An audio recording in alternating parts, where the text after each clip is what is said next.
दोस्तों, हर शख्स ये जानना चाहता है कि अल्लाह ताला उससे राजी है या नहीं, और ये कैसे पता चले कि अगर अल्लाह ताला हमसे नाराज है या राजी है, ये कैसे पता चले और इसकी निशानियां क्या है। तो हम आज इसी के बारे में बात करेंगे कि अल्लाह जब राजी होता है तो हमारे ऊपर 4 निशानियां जाहिर होती है। तो वो 4 निशानियां कौन सी है, आगे इस वीडियो में हम आपको बताएंगे। प्यारे दोस्तों, हजरत मूसा अलैहिस्सलाम अल्लाह ताला से हम कलाम हुआ करते थे, यानी कि अल्लाह ताला से बातें किया करते थे। एक मर्तबा हजरत मूसा अलैहिस्सलाम ने अल्लाह ताला से पूछा कि या अल्लाह, तेरे खुश होने की क्या अलामत है, यानी तेरे राजी होने की निशानी क्या है। तो अल्लाह तबारक व ताला ने फरमाया, ऐ मूसा, जिस बंदे से मैं खुश होता हूँ, जिस बंदे से मैं राजी होता हूँ, मेरे खुश होने की पहली अलामत ये है कि मैं जिस बंदे पर खुश होता हूँ उसके घर बेटी जैसी रहमत को भेज देता हूँ। प्यारे दोस्तों, जिस बंदे के घर बेटी पैदा हुई तो वो समझ लेना उस बंदे से अल्लाह ताला राजी है, यानी उस बंदे से अल्लाह ताला खुश है। और जो बंदा दीन इस्लाम की शरीयत के मुताबिक अपनी बेटी की तरबियत करता है, अपनी बेटी को जवान करता है, यानी अपनी बेटी को दीन इल्म सिखाए और अपनी बेटी को अल्लाह ताला की फरमाबरदारी सिखाए, और उसकी बेटी जब जवान हो जाए तो बेटी का निकाह करके बेटी को रुखसत कर दे, तो अल्लाह ताला ने फरमाया कि मैं ऐसे बंदे पर इतना राजी होता हूँ, इतना खुश होता हूँ कि उस बंदे को कयामत के दिन बगैर हिसाब किताब के मैं जन्नत में दाखिल कर दूंगा। हमारे प्यारे आका हजरत मोहम्मद मुस्तफ़ा सल्लल्लाहु ताला अलैहि वसल्लम ने अपने सहाबा से इरशाद फरमाया, ऐ मेरे सहाबा, जिस बंदे की 3 बेटियां हो और वो अपने तीनों बेटियों की अच्छी परवरिश करे, मेरे दीन की तालीम दे, तीनों बेटियों को कुरान सिखाए, हलाल का लुकमा उन्हें खिलाकर तीनों बेटियों को जवान करे, जवान करने के बाद शरीयत मोहम्मदी के मुताबिक, यानी मेरी शरीयत के मुताबिक अपनी बेटियों का निकाह करके अपनी बेटियों को रुखसत कर दे, तो मुझे कसम है अल्लाह पाक की कि वो बंदा मुझे इतना पसंद है कि कयामत के दिन नफ्सा नफ्सी का आलम होगा। वो 3 बेटियों का बाप और मैं जन्नत में इस तरह दाखिल होंगे जिस तरह ये दोनों उंगलियां आपस में मिली हुई है। और हमारे प्यारे नबी सल्लल्लाहु ताला अलैहि वसल्लम ये बात सुना ही रहे थे कि एक शख्स खड़ा हुआ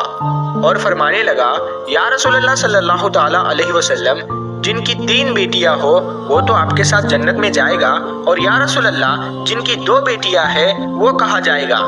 तो हमारे प्यारे आका सल्लल्लाहु ताला अलैहि वसल्लम ने फरमाया, ऐ मेरे सहाबी, 2 बेटियों वाला बाप भी कयामत के दिन जन्नत में मेरे साथ ऐसे ही दाखिल होगा जैसे ये एक उंगली दूसरे उंगली के साथ जुड़ी हुई है। फिर एक दूसरा शख्स खड़ा हुआ और वो कहने लगा, या रसूलल्लाह सल्लल्लाहु ताला अलैहि वसल्लम, 3 बेटियों वाला तो जन्नत में चला जाएगा और 2 बेटियों वाला भी जन्नत में चला जाएगा, वो भी आपके साथ जन्नत में चला जाएगा, लेकिन या रसूलल्लाह सल्लल्लाहु ताला अलैहि वसल्लम, मेरी तो सिर्फ एक ही बेटी है, तो क्या मैं आपके साथ नहीं जा पाऊंगा। या रसूलल्लाह, इस नेमत से मैं तो महरूम रह गया।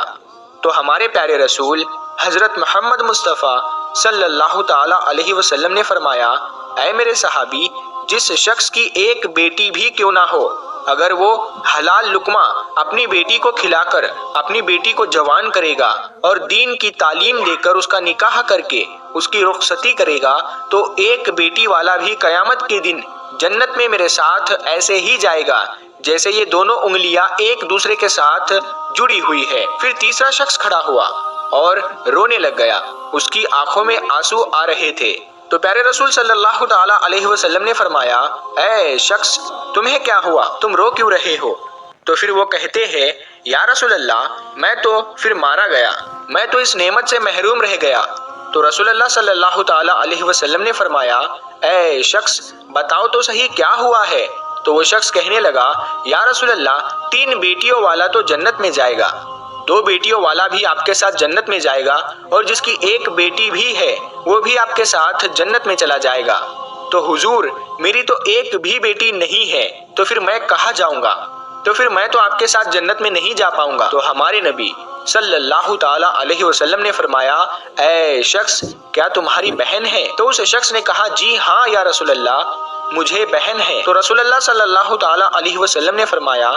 जाओ اپنی بہن کے منہ میں حلال کا لقمہ ڈالو، یعنی اس کو حلال کھلاؤ، اپنی بہن کی پرورش کرو، اس کو دین کی تعلیم دو، اس کو قرآن کی تعلیم دو، اپنی بہن کو شریعت کے مطابق اس کا نکاح کر کے اسے رخصت کر دو، تو قسم ہے رب ذوالجلال کی، قیامت کا دن ہوگا، نفسا نفسی کا عالم ہوگا، تو اور میں جنت میں ایسے ہوں گے جیسے یہ دونوں انگلیاں ایک دوسرے کے ساتھ جڑی ہوئی ہے۔ تو پیارے دوستو، یہ ہے بیٹی کی شان، یہ ہے بیٹی کا مرتبہ، بیٹی اللہ تعالیٰ کی رحمت ہوتی ہے۔ پیارے دوستو، اللہ تعالیٰ نے حضرت موسیٰ علیہ السلام سے فرمایا کہ میرے خوش ہونے کی سب سے پہلی علامت کہ میں جس بندے سے راضی ہوتا ہوں، جس بندے سے خوش ہوتا ہوں، میں اس کے گھر میں بیٹی جیسی رحمت سے اسے نواز دیتا ہوں۔ اور اللہ تعالیٰ فرماتا ہے، اے موسیٰ، میرے خوش ہونے کی دوسری نشانی یہ ہے، میں جس قوم سے راضی ہوتا ہوں تو جو دولت ہوتی ہے، جو پیسہ ہوتا ہے، وہ بخیل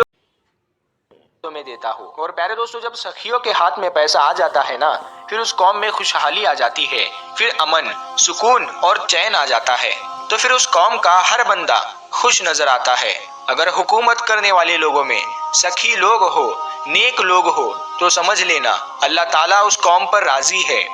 اور پیارے دوستو، اللہ تعالیٰ نے حضرت موسیٰ علیہ السلام کو اپنے خوش ہونے کی، اپنے راضی ہونے کی تیسری نشانی یہ بتائی کہ جس شخص کے ماں باپ اس سے راضی ہے تو سمجھ جانا میں بھی اس سے راضی ہوں۔ اور پیارے دوستو، جس شخص کے اوپر اس کے ماں باپ راضی نہیں ہے تو اللہ تعالیٰ بھی اس شخص سے راضی نہیں ہے۔ اور یہ بات آپ لوگ اپنے آس پاس غور کر کے دیکھیے، آپ کے محلے میں، آپ کی بستی میں کوئی نہ کوئی ایک گھر ایسا ضرور ہوتا ہے جس گھر میں اس شخص سے اس کے ماں باپ راضی ہوتے ہیں، خوش ہوتے ہیں، تو ایسا شخص ہمیشہ اپنی زندگی میں کامیابی ہی کامیابی حاصل کرتا ہے۔ اور وہیں پر ایسا گھر اپنے محلے میں ہوتا ہی ہے جس گھر میں اس بندے سے اس کے ماں باپ راضی نہیں ہوتے، ناخوش ہے، وہ اپنے ماں باپ کی فرما برداری نہیں کرتا،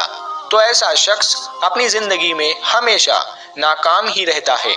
اس کے کام ہوتے ہوتے رک جاتے ہیں۔ تو میرے عزیزو، اپنے ماں باپ کی خدمت کرو، اپنے ماں باپ کی عزت کرو، اپنے ماں باپ کو راضی کرو، اپنے ماں باپ کو خوش رکھو، ان سے دعائیں لو، ان کا حال پوچھو، ان سے محبت سے تھوڑی دیر گفتگو کرو، اور اگر تمہارے ماں باپ تم سے ناراض ہے، ناخوش ہے، تو انہیں راضی کرو، ان سے معافی مانگو۔ اور اللہ تعالیٰ جس بندے سے خوش ہوتا ہے اس بندے کو اپنے ماں باپ کی خدمت میں لگا دیتا ہے۔ اور پیارے دوستو، آپ نے یہ سنا ہی ہوگا، ماں باپ راضی تو خدا راضی۔ تو اپنے ماں باپ کی عزت کرو، ان کی فرما برداری کرو، نیک بنو۔ اور اللہ تعالیٰ نے حضرت موسیٰ علیہ السلام سے اپنے راضی ہونے کی اور اپنے خوش ہونے کی چوتھی نشانی یہ بتائی کہ جس بندے سے میں خوش ہوتا ہوں، جس بندے سے میں راضی ہوتا ہوں، جب سردیوں کا موسم آتا ہے، جب بہار ٹھنڈی ہوتی ہے، برف گر رہی ہوتی ہے، اور پیارے دوستو، ایسے موسم میں ہر بندہ نرم گرم بستروں میں سویا ہوا ہوتا ہے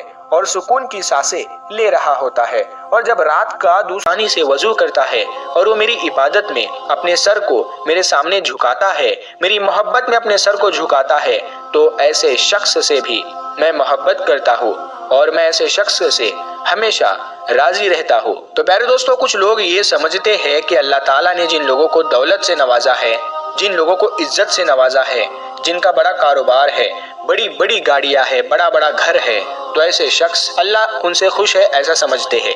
لیکن ایسا نہیں ہوتا ہے، ہوتا بھی ہے اور نہیں بھی ہوتا، کیونکہ اللہ تعالیٰ جس سے راضی ہوتا ہے اس کا امتحان لیتا ہے، اور اللہ جو چاہے وہ کر سکتا ہے، اور جس سے محبت کرتا ہے اس کو آزماتا ہے۔ اور گاڑی، بنگلہ، عزت، کاروبار، پیسہ، دولت، یہ ساری چیزیں اللہ تعالیٰ کے راضی ہونے کی یا خوش ہونے کی نشانیاں نہیں ہیں۔ آپ حضرت ابراہیم علیہ السلام کا واقعہ، ان کی زندگی اٹھا کر دیکھیے، ان کی زندگی اٹھا کر دیکھیے، آپ کو ایک چیز پتا چلے گی، حضرت ابراہیم علیہ السلام اکیلے تھے، جو اللہ پر ایمان رکھتے تھے، جو بتوں کی پوجا نہیں کرتے تھے، اسی لیے ان کے والد بھی ان کے خلاف ہوئے، انہیں آگ میں ڈالا گیا، ان کے لوگ ان کے خلاف ہو گئے۔ سوچو، اللہ تعالیٰ ان سے اتنی محبت کرتا تھا اور ان کے ساتھ ایسے ایسے معاملے ہوئے، اللہ کی طرف سے آزمائش تھی۔